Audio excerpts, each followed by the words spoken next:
Well, no idea what that was about, but hello everybody, welcome to another episode of Bad Movie Touch, the only show on the internet considered classified by the US government.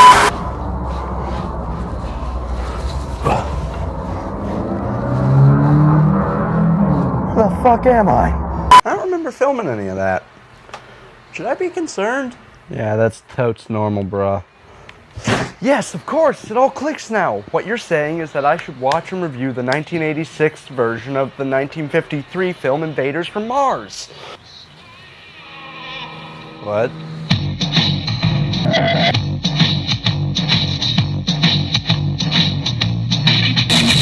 So I have a very complicated system for how I pick movies to review on this show. It's a lot of delicate little details to determine what makes a movie worth reviewing. It's a very fine balance. You gotta look for the little cues. For example, I chose to do this movie because this kid on the cover's weird stance. That might sound like an odd indicator, but yet here we are at 10 episodes. And I'm very happy that I went with this one because I found out that it was directed by Tobe Hooper, who many of you might remember as the director of the original Texas Chainsaw Massacre.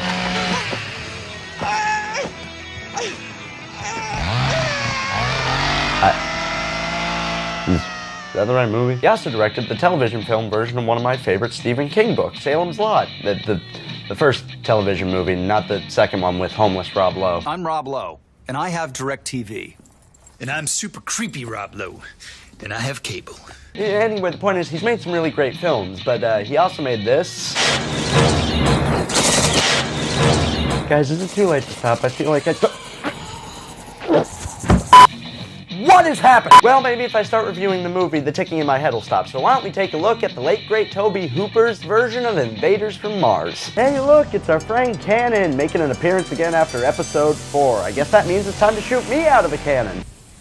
Hey, the ride's almost over! And hey, do you like 2 straight minutes of hard-to-read text flying at you in a very threatening manner? Well, then this is the movie for you, whoever you are. And here we meet our main character and his parents, and as you can see, they've got a great relationship, so I'm sure nothing bad will happen to him. Everything's going to be totally fine here. This kid's name is David. His hobbies include collecting pennies, staring blankly into the distance, and being a terrible actor. Wow, thanks. And his dad gives him a special penny to hold close, and I'm sure this is just a normal gift that will in no way become a piece to an important plot-related puzzle later. Trust me, I don't think it's gonna happen.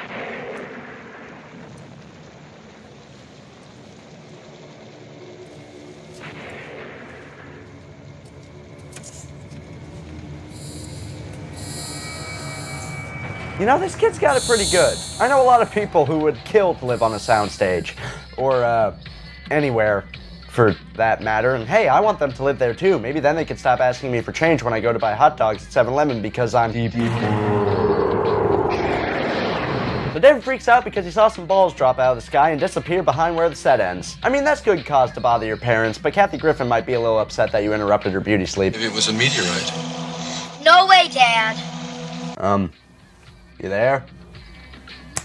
Hello?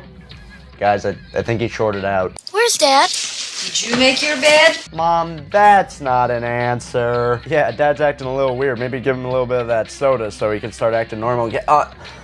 Sorry, you know, that's Dr. Pepper. It only works with Coke. So then there's this bit where the dad talks about how he went over the hill and there was nothing there, but he's acting like the Zuck. Hey, what is that? Flemish or French or Japanese or Anglo?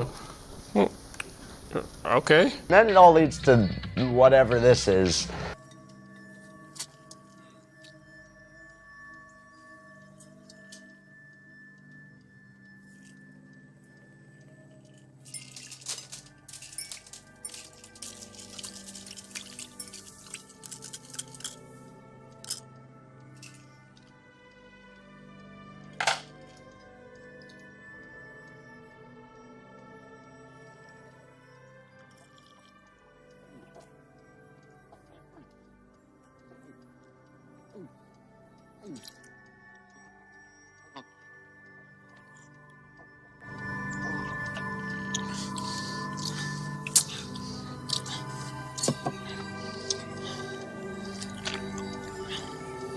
Let me walk you to the bus stop.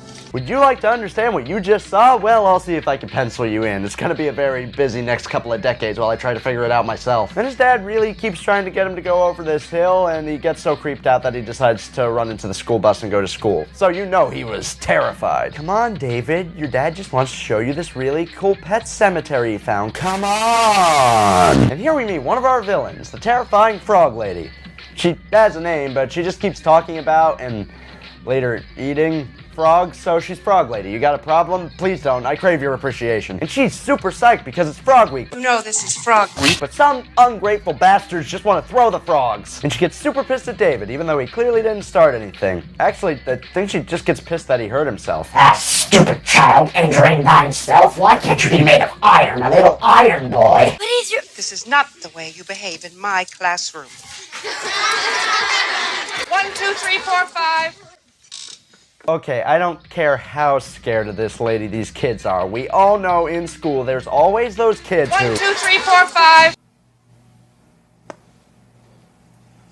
While I take this uncontrollable young man to the school nurse, and I hope you need a tetanus shot. Listen, child, if it were up to me, you'd be struck with polio. I don't get why she has to go with him. Just send him to the nurse lady. What kind of school... I feel like there's real consequences to crossing this one, so we're gonna move on again. And it's here that we meet our other lead, Linda, the school nurse, whose name I only remember because David here says it way too casually, way too often. These two got something weird going on, man. They share way too many awkward stares. I mean, that's just kind of David's thing, but still. And then his mom scares the shit out of him because in my headcanon, she hates how much her son looks like Butch the Bully and she desperately wants him to perish. He says he's worried because his dad isn't home, but she says not to worry. And then it cuts to a few hours later and she says now she's worried. This is really gripping stuff. So then the cops show up. I mean, not to investigate anything. They're just there to shoot anybody who gets a little too enthusiastic in their performance. You have any idea where he might be?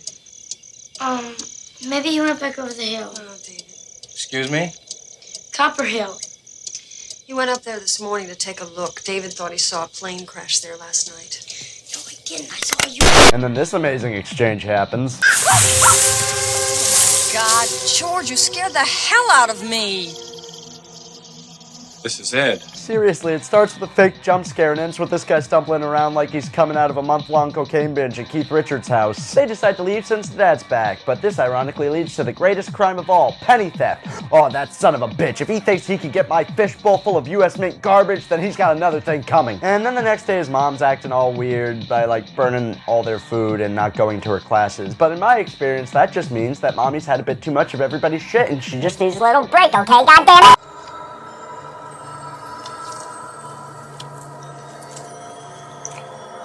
We'll have a wonderful time.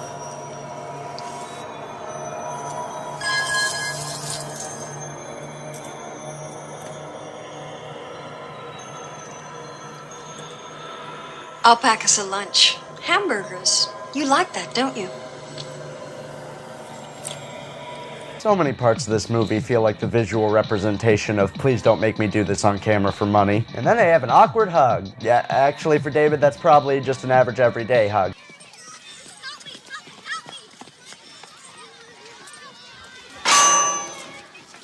You were shitting me about that spaceship crap, right? You see how much people don't like this kid? The only friend we see him talking to greets him by trying to hit him with a bat. You know, all the guys think you're really spaced. That's just great. Sure you don't want to play? Okay, if you need me, I'll be hanging out around the girls' bathroom making people uncomfortable. And it's here we see a horrifying sight.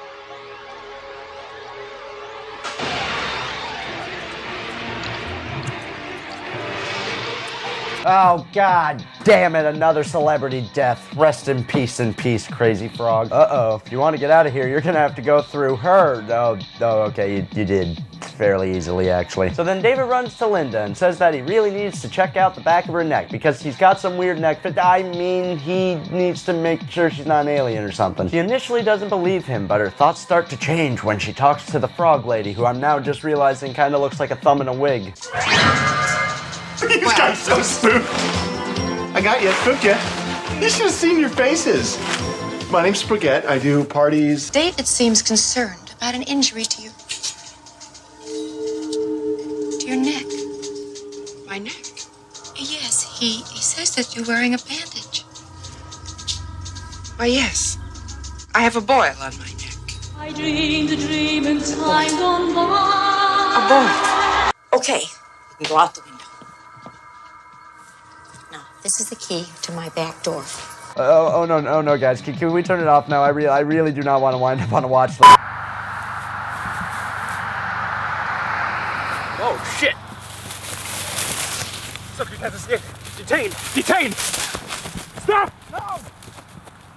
I said stop! I don't care! Please stop! Okay. Yes, okay, fine. I, the same person who's been here, I'll finish it. I feel weird. So then David gets away by getting himself kidnapped by the person he was running away from to begin with. Well, at least natural selection sorted things out. Thanks. And then they do this shot that really pisses me off. It's done by zooming out while dollying in, or vice versa. It gives things this really weird warped look. You typically use it in a scene to denote some sort of tonal change or maybe some sort of emotional or mental shift in a character. A great example is this famous shot from Jaws. But here it's just kind of thrown in like, oh, let's do that in the scene where it's just 3 people talking in a hallway. Maybe then the audience won't realize that the movie's boring as shit. But it's too late, movie. I see through your lies. Frog Umbridge goes into these tunnels, and David decides to follow her because he's batting 1,000 for great decisions at this point. And it's here that we get our first look at our alien invaders. Now, these creature effects were actually done by Stan Winston, the man behind the Jurassic Park animatronics, so I'm really excited to see what he came up with.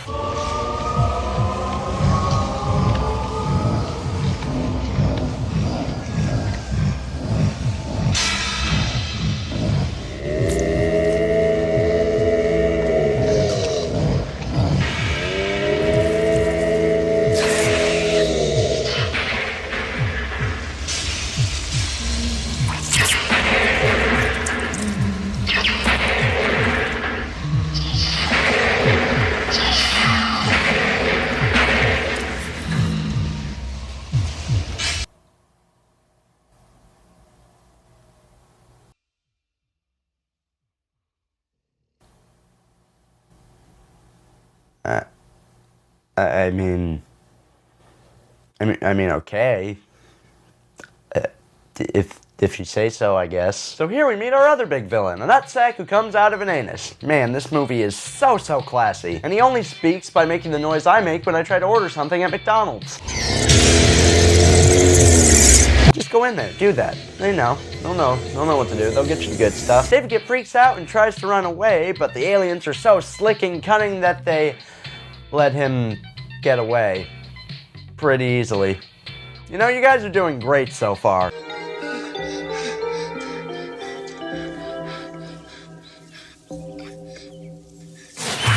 I got you, spooked you.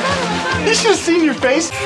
I found him. Sure, keep it down, they'll see us. I was down there, I found him in the couch. Calm down, David. I would say her method of keeping him quiet was a bit extreme, but apparently this kid won't shut the fuck up even when you open with the information that he should probably be quiet. I guess it's like telling Trump not to tweet or Mike Machado not to be a massive prick. You just can't stop him. He tells her what he saw, I think. I have no idea what the fuck he says here, so that I'm just guessing. Found him in the couch. So they go to where the hole was, but it's all sealed up now, and David looks crazy because that's a totally new thing for him.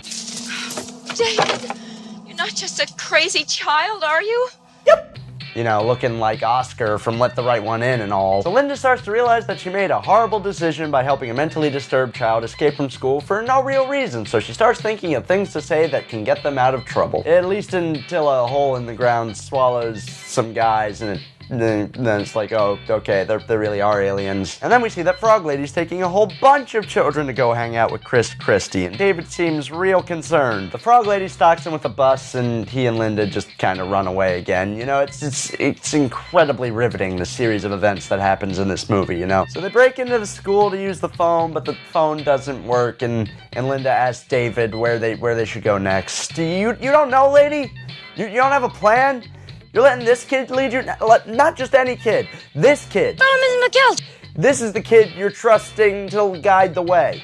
You're showing some superior reasoning skills, person who is in charge of children's safety. So it looks like your arm is broken, but I want to know, what do you think it is? I think I'd really trust that diagnosis a lot more. So the cops come in and David and Linda decide to reenact A Quiet Place, but luckily for them, the cops can't seem to hear loud noises like this door closing. Oh wait, I guess they can because they hear this. Should we investigate that noise? Nah, yeah, come back when a broom falls down. Okay, rookie. They hide in a very clever way by not hiding at all and just sort of waiting there until a dick pops up out of the floor and gives them a chance to escape. Why isn't this movie considered a classic? We're not going back there alone, David. We need help. General Wilson. Who? General Wilson! So they decide to go visit General Wilson! but they first need to make sure that he's not an alien, so they gotta scope out his neck. And his friend here seems just a little too eager to show off his neck there. Like, he was ready for that despite no prompt. He's like, oh yeah, you bet I'll show off this prime real estate I got here. Come on, Robert Pattinson. Come on. You think he can get it? Come on. They tell him everything that's going on. Well, David's parents set up a bomb with these other people because they decide to look into this, which leads to them having to take things into their own hands, which kills these two men. Where did he come from, by the way? He just sort of appeared out of nowhere. Who cares? Karate! Karate! Karate! Karate! Karate!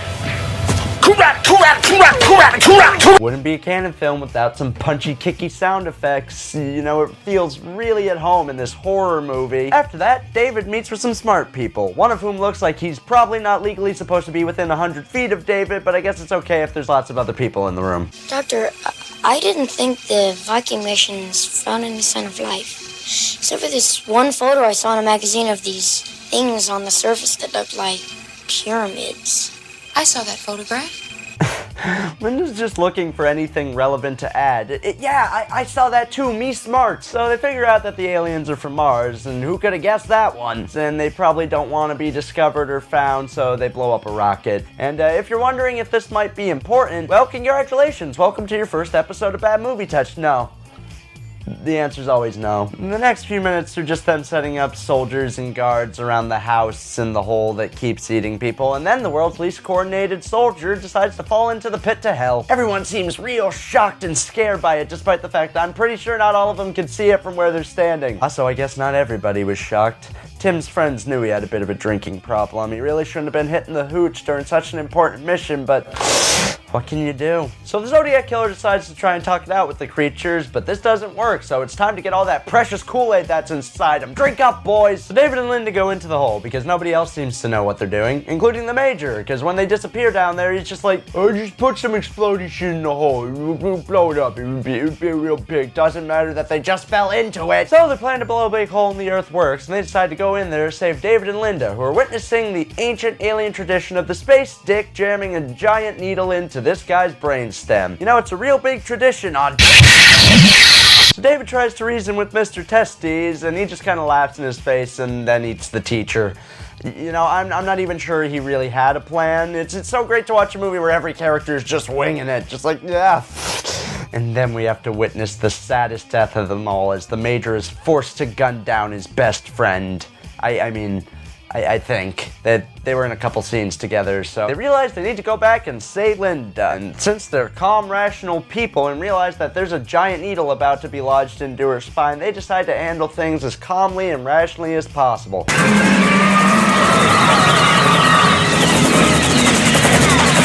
Just kidding, it feels pain, therefore it's the only thing it understands. Killing! Things look bleak as the aliens sealed up the exit to the tunnel, but luckily David realizes that copper can power their weapons and get them out of there, and what do you know? Just the perfect use for the penny his dad gave him, hooray! But little did David know that by putting that in there, it would also make the device play 21 copies of What's New Pussycat by Tom Jones.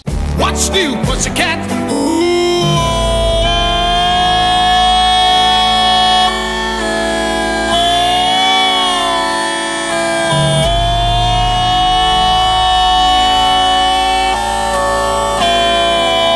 David tricks his parents into running out of the tunnel with him, and then when Blue Balls here blows up, they return back to normal. Actually, everything returns back to normal because it turns out that the last hour and a half of your life was a fucking dream. Why are you doing this? Why would you pull this fake out if you already had found a way to conclude your story that made sense and wrap things up naturally? If you already had a perfectly fine ending, why are you pulling this cop out? And of course it's a fake out. You know how this is gonna end. Of course he's gonna go into his parents' room and he's gonna scream at something off camera, and then there you go. That's how it ends. That's how the last hour and a half of your life of being exposed to this wonderful creature ends. So that was the 1986 version of Invaders from Mars. Was it good?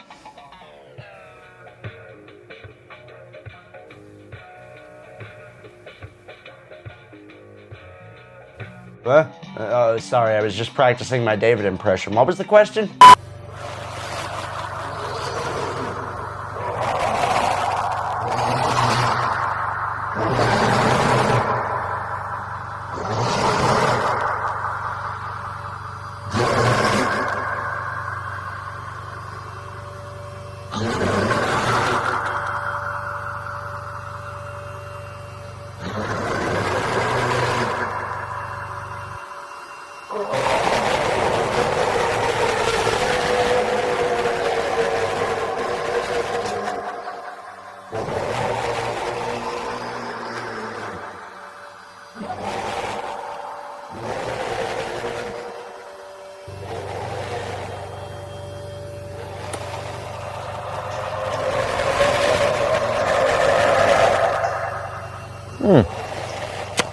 Well, how am I gonna get out of this one?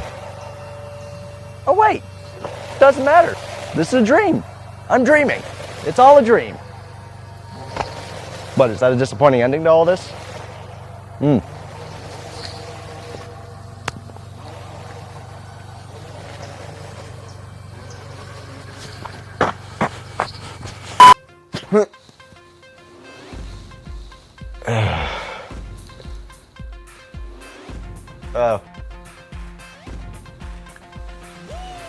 Thanks so much for watching, guys. As you can tell, this was a bit more ambitious than your standard episode of Bad Movie Touch because I happened to be going down to the Smoky Mountains to shoot a music video, and I decided to write this episode around that. That's him in the video, by the way, the one chasing me. You guys should check out his work because oh my god, he's like such a fantastic musician, and we shot an awesome music video. I cannot wait for you guys to see it because you're gonna be blown away. Please go check him out. He's an awesome dude. I'd also like to give a big shout out to my good friend Andrew Turnure. He does fantastic cinematography work, and he does not get nearly the amount of views he should. So please go check out his stuff because it is fantastic. So please go check both of them out because they're just two very good friends who I could not have pulled off this video without, and they're always working on some really cool, incredible stuff that I think all you guys would like, so please go check them out. I can't say it enough. Did you like this video? If you did, be sure to leave a like on it down below. That really helps me out, and if you feel like, maybe leave a comment down below with a suggestion for a movie for me to check out, either here or on my other show, Bi-Weekly Roundup. Always looking for cool suggestions from wonderful viewers like yourself. If you want to stay updated with my content, then be sure to subscribe, and don't forget to click the little bell because YouTube's run by a bunch of the nutsack monsters from this movie. That's a joke. That's a joke. If you feel like helping me make this show and getting access to cool exclusives like your name on this end screen here and early access to videos, then be sure to check me out over on Patreon. I'm incredibly grateful to anybody who helps me out over there. I really can't say it enough. You can also follow me on Twitter at EvaModem. You can follow the movie I've been working on at Frozen Run Film. I'll also leave the GoFundMe for the movie down below. I can't wait for you guys to see that. Like I said,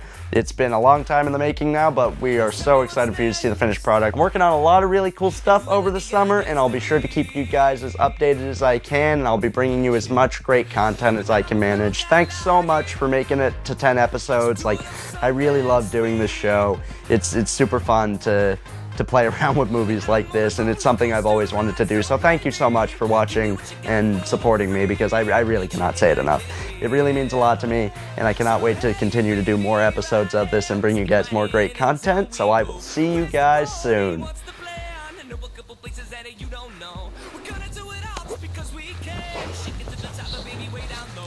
Bye. Away we go. Away we go.